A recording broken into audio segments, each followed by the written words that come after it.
Hopefully somebody can help me unravel this mystery. I am right now looking at my dashboard. It's pretty dark, so you can see what the problem is.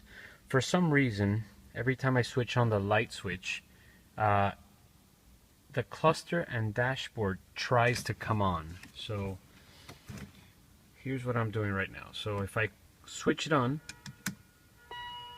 and then it goes back off. I'll switch it off again, switch on, and it tries to come on, but obviously it doesn't. It just sparks and then just completely goes out. Same thing happens with the radio, dashboard, everything.